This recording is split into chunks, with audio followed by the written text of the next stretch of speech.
کہتے ہیں کہ کسی نے موت کے فرشتے نے اللہ سے پوچھا کہ اللہ تو نے میرے ذمے ایسا کام لگا دیا ہے کہ ساری دنیا مجھے برا بھلا کہے گی. بھائی کوئی فرشتے بارش برسانے والے سب کہتے ہیں ماشاءاللہ بڑا اچھا فرشتہ ہے, کچھ فرشتے جو ہے نا وہ اور اچھے اچھے کام کرتے ہیں, میرا کام کیا ہے روح نکالنا. تو اللہ میرا تو نے کام ایسا لگایا ہے, یہ ایسی کتابوں میں لکھا ہے, کوئی مستند ہے یا نہیں ہے مجھے نہیں پتا, لیکن اس کا جو مضمون ہے نا وہ بالکل ٹھیک ہے کہ اللہ میرے ذمہ کام ایسا لگا ہے بندوں کو مارنا. تو جب بھی میرا نام آئے گا پبلک کے سامنے لوگوں کے اچھے جذبات نہیں ہوں گے. موت کا فرشتہ ہے بھائی, ایک دم سن کے غصہ آتا ہے نا تو ہے کیوں کہتے ہیں لوگ. جب بھی آئے گا موت کا فرشتہ تو کوئی دوستی لگانا چاہے گا اس سے. دیکھو یہاں ہمیں پتہ چل جائے یہ فرشتہ ہے جو بادلوں کو دھکیلتا ہے, ہواؤں کو چلاتا ہے, ہمیں پتہ چل جائے کوئی فرشتہ انسانی شکل میں آئے ہوئے, سب اس کو انوائٹ کریں گے, گلے ملیں گے, بھائی بڑا اچھا کام کرتے ہو یار تم. لیکن پتہ چل جائے یہاں موت کا فرشتہ بیٹھا ہوا ہے, تو موت کے فرشتے نے کہا اللہ تو نے میرے ذمہ ایسا کام لگا دیا. تو کہتے ہیں اللہ میاں نے فرمایا کہ دیکھ تیرے ذمہ کام تو لگایا لیکن بلی تیرے اوپر نہیں آئے گی, بلی ٹرک والے پہ آئے گی ٹھیک ہے, بلی آئے گی KESC والوں پہ, کہ جب بجلی نہیں تھی ایک دم اچانک چھوڑ دی, ٹھیک ہے نا, اور اپنے ہی بندے ان کے گر رہے ہوتے ہیں زیادہ تر, جو بجلی کا کام کرنے اوپر چڑھا ہوا ہوتا ہے نا زیادہ تر بےچارا وہی گر رہا ہوتا ہے. تو جو اپنے ملازمین کو نہ بچا سکے میرے بھائی وہ تمہیں کہاں سے بچائیں گے.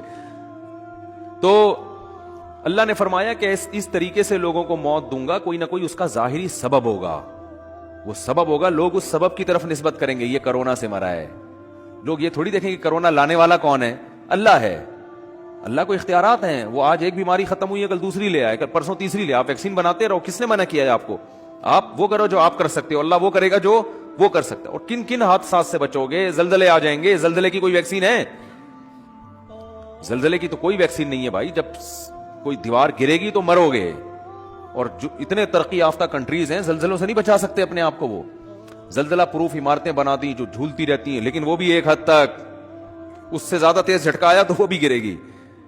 دیکھو نا چند سال پہلے جاپان میں کیسا زلزلہ آیا, چائنا میں زلزلہ آیا چند سال پہلے, پوری کہتے ہیں ایک بستی غائب ہو گئی. تو نہیں روک سکتے حادثات سے, ہاں اپنی طرف سے جو حفاظت کر سکتے ہو بس وہ کرو. تو اللہ فرماتے ہیں کہ قیامت کے دن یہ جو ہے نا ایسا نہیں ہے کہ تم یہ سمجھتے ہو کہ سب خود بخود ہو رہا ہے, ایک ایک چیز کا, مالی ھذا الکتاب لا یغادر صغیرۃ ولا کبیرۃ الا احصاها. قرآن کہتا ہے جب تم اپنا اعمال نامہ دیکھو گے نا تو یہ نہیں کہو گے کہ یہ اس نے میری زندگی کا, اس نے جو ہے نا صحیح رزلٹ اناؤنس کیا ہے, بالکل صحیح. دیکھو آپ نے اگر امتحان میں اچھا پرچہ نہیں کیا ہوتا تو جو آپ کو توقع ہوتی ہے اسی کے حساب سے جب نمبر مل جائیں تو آپ کو تعجب نہیں ہوتا. آپ کو تو یار مجھے لگ رہا تھا کہ 60-65 کے درمیان ہی میرے نمبر آئیں گے, تو باقی 63 نمبر ہیں, تو بالکل صحیح نمبر ہیں, گھپلا نہیں ہوا. تبھی اپنی رپورٹ کو دیکھ کے تعجب نہیں ہوتا. تو قرآن کہہ رہا ہے کہ جب تم اپنی رپورٹ دیکھو گے, وہاں رزلٹ دیکھو گے تو تمہیں تعجب ہوگا. تعجب اس کا نہیں ہوگا کہ اس میں دھاندلی ہوئی ہے, نہ نہ نہ, تعجب اس پہ ہوگا کہ ہم تو یہ سمجھ رہے تھے کہ موٹی موٹی چیزیں ہماری نوٹ کی جا رہی ہیں, ایسا اعمال نامہ جس میں ایک ایک چیز لا یغادر صغیرۃ ولا کبیرۃ, میری زندگی کا کوئی ایک گوشہ جو میں نے چھپ کے معمولی سی نیکی کی ہو یا چھپ کے معمولی سا گناہ کیا ہو, اس کتاب میں وہ بھی مس نہیں ہوا ہے. یہ کیسا اللہ نے انتظام کیا ہوا تھا کہ ایک ایک حرف, ایک ایک چیز نوٹ کی جا رہی تھی. مالی ھذا الکتاب, ایسا رزلٹ تو ہم نے آج تک کسی کا نہیں دیکھا. انسان تعجب کرے گا کہ بھائی میں تو سمجھ رہا تھا کہ میں آزاد ہوں, یہاں تو ایسی گرفت ہے, اتنی گرفت ہے کہ ان وہ کیا ہے, فتکن فی صخرۃ او فی السماوات او فی الارض یاتی بہ اللہ. ایک رائی کے دانے کے برابر نیکی یا گناہ اگر کیا ہے نا, اندھیروں میں خفیہ چٹانوں کے اندر بیٹھ کر اللہ اس کو بھی کھینچ کے نکال کے لے آئے گا.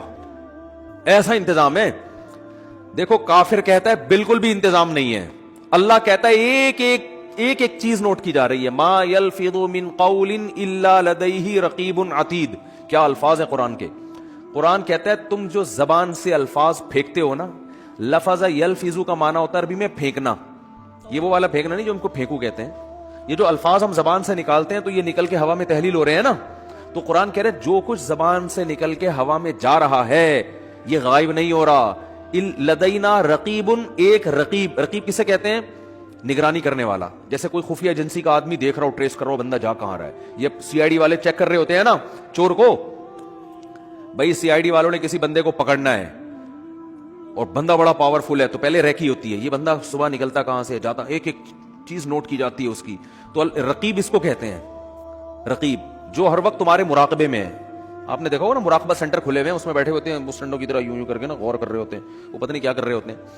تو اسی طرح بیٹھا ہوا ہے فرشتہ. اللہ فرماتے ہیں رقیب. عتید کا معنی بڑا ڈھیٹ ہے. وہ کیا ہے؟ وہ ڈھیٹ, چھوڑے گا نہیں, وہ چھوڑے گا نہیں. وہ ایسا ہے کہ بس وہ سرکش ٹائپ کا ہے, وہ نہیں سنتا کسی کی. تو ایک لفظ بھی ایسا نہیں ہے جو تمہاری زبان سے نکلے اور اسے کیچ کرنے کے لیے اللہ نے فرشتہ متعین نہ کیا. وہ بھی ہمارے ساتھ پیدا ہوتے ہی پھلترو کی طرح چپک گیا ہے ہمارے ساتھ. وہ نظر نہیں آ رہا ہمیں, کیونکہ سائنسدان کہتے ہیں نظر نہیں آ رہا تو ہے ہی نہیں. تو بھائی اس کائنات میں آپ کو مادی چیزوں پر ریسرچ کر سکتے ہو, جو مادی کے علاوہ چیزیں وہ سائنس کے دائرے میں آتی نہیں ہیں. اللہ نے فرشتوں کو روشنی سے بنایا ہے, نور سے بنایا ہے. روشنی تھوڑی ٹریس ہو سکتی ہے. اگر روشنی کی ماہیت کو چینج کر دیا جائے, اسے کچھ بنا دیا جائے, پھر تھوڑی پتہ چلے گا انسان کو. تو وہ روشنی نور کے بنے ہوئے فرشتے ہیں. اللہ فرماتے ہیں ایسے ڈھیٹ اور ایسے رقیب ہیں کہ تمہاری زبان سے ایک حرف بھی نہیں نکلتا جس کو وہ محفوظ نہ کر رہے ہوں. وہ سیو ہو رہا ہے سب کچھ. تو قرآن میں کہتا ہے قیامت کے دن انسان کہے گا مالی ھذا الکتاب. یہاں تک قرآن نے کہا یعلم خائنۃ الاعین, آنکھوں کی خیانت بھی کیا ہو رہی ہے؟ نوٹ. خیانت کسے کہتے ہیں؟ یعنی معمولی سی آپ آنکھ گھماتے ہو نا, جو اللہ نے امانت دی ہے آپ کو, اس امانت میں ذرا سی خیانت. گلی سے انٹی کی انٹری ہوئی, انٹی نے جانا ادھر ہے, آپ باتیں کر رہے ہو مفتی صاحب سے, اور مفتی صاحب سنا, ایک دم آپ کو خیال ہوا انٹی گزری ہیں, ایک دفعہ تو دیکھنا بنتا ہی ہے. مفتی صاحب کہہ رہے ہیں بھائی شادی کرو, اپنی بیگم کو دیکھو, صبح شام دیکھو بیٹھ کے. نہیں جی. تو آپ نے کہا یار ہم کون سا کوئی معاذ اللہ زنا کرتے ہیں, ہم کون سا کوئی برائی کرتے ہیں, ہم تو بس ایک دفعہ دیکھنے میں کیا جا رہا ہے, ایسے باتوں میں گھما گھما کے نا یوں کر کے ایک دفعہ گھما لیا. لوگ کرتے ہیں نا اس طریقے سے, یار اپنا بھی ضمیر مطمئن رہتا ہے اس طرح سے دیکھنے میں نا. اپنے آپ کو بھی لوگ مطمئن کر رہے ہوتے ہیں کہ ہم کو برے تھوڑی, ہم تو وہ اصل میں اچانک ایک شور سا ہوا تھا, ہم نے کہا چلو دیکھ لیں. حالانکہ پتا ہے, ایسے بھی میں نیک لوگوں کو جانتا ہوں, نوجوانوں کو, ینگ ہے بالکل, ان کو پتا چل جائے نا گلی سے کسی انٹی کی انٹری ہو رہی ہے, اندازہ ہو جائے, بس ان کی گردن جھک جاتی ہے. آپ کسی کا باپ بھی ان کی گردن نہیں اٹھوا سکتے. ان کی بلا سے بھائی, وہ کہہ رہے ہیں اللہ نے اس کو ہمارے لیے بنایا ہی نہیں ہے. کہ بنایا نہیں ہے تو ایک چیز ہمارے لیے ہے ہی نہیں نا. تو جب ہے ہی نہیں تو آپ کیا کرنا ہے, اس کو دیکھ کے حسرت کے علاوہ کچھ بھی حاصل نہیں ہوگا. جو اللہ نے آپ کے لیے بنائی ہے وہ آپ کے گھر میں بیٹھی ہوئی ہے. تو جو نہیں بنائی ہے اس کو دیکھ رہے ہو آپ. تو یہ بد نظری ہے بھی, حماقت بھی ہے, یاد رکھو, اس لیے کہ اس میں دل کے جلنے کے علاوہ کچھ بھی حاصل نہیں ہوتا. اب مثال کے طور پر انٹی اگر بدصورت نہیں, وہ آپ نے دیکھ لی, گناہ لازم آ گیا بلا وجہ کا. دیکھ کے آپ بولو گے یار میں سمجھ رہا تھا دیکھنا چاہیے, تو غلط ہو. گناہ اللہ نے بولو لکھ لیا کہ جب تجھے پتا تھا انٹی ہے, تیرے دیکھنے کی چیز نہیں ہے, تیرے دیکھنے کی جو ہے تیرے گھر میں بیٹھی ہوئی ہے, بس اسی کو دیکھ جا کے, تو نظر کیوں نہیں جھکائی تم نے؟ گناہ لکھ لیا گیا. اور اگر دیکھ کے آپ کو اچھی لگی تو یہ تھوڑی کہ جو چیز آپ کو اچھی لگ رہی ہے آپ اس کے پیچھے پیچھے چلے جاؤ گھر تک, ملے گی تھوڑی, ایسے تھوڑی ملتی ہیں کس لوگوں کو انٹیاں, تو ملتی نہیں ہے, کچھ بھی نہیں ہوتا سوائے دل میں کیا پیدا ہوگی, ایک جلن, اور اپنی والی سے کے بارے میں ناشکری پیدا ہو جائے گی کہ یار یہ والی مل جاتی, وہ جو بیٹھی ہوئی ہے نا پھلترو کی طرح, جس کو مفتی صاحب نے کہا چپک گئی, واقعی پھلترو کی طرح ہی چپکی ہوئی ہے وہ, اس کو کسی طرح دائیں بائیں ہو جائے, وہ مر جائے, اللہ کرے. اس طرح ہوتا ہے نا. ایک صاحب میرے پاس آئے, مجھے کہنے لگے, ابھی چند دن پہلے کی بات ہے, ناراض نہیں ہوں گے اس لیے کہ آپ کو کیا پتا کہ ان کی بات کر رہا ہوں. کہہ رہے ہیں وہ میرے ابا نے, میری والدہ کا انتقال ہو گیا تو انہوں نے دوسری شادی کی پھر, تو کہہ رہے ہیں ہم کو بھی خیال آیا کہ ہم نے بھی دوسری کی. تو ابا نے کہا ابے میری تو مر گئی تھی تو میں نے کی, تو کیوں کر رہا ہے؟ تو کہتے ہیں میں نے کہا ابا میرا تو قصور نہیں ہے نا, وہ مر ہی نہیں رہی. مجھے اس طرح سنا رہے, ابا وہ میرا تو قصور نہیں ہے. خیر یہ الفاظ ان کے غلط تھے, میں اپریشیٹ نہیں کرتا ان کو. بیگم کو یہ کہنا کہ مر کیوں نہیں رہی, یہ نہیں سوچنا چاہیے. لیکن ایک نارملی میں ایک بات کر رہا ہوں کہ جب آپ رنگ برنگی دنیا میں 10 قسم کی چیزیں دیکھو گے تو اپنی والی کے بارے میں احساس کمتری کا شکار ہوگے, اس سے محبت میں کمی آئے گی, محبت میں کمی آئے گی تو آپ کو خود ہی گھر کا سکون آپ کا برباد ہوگا.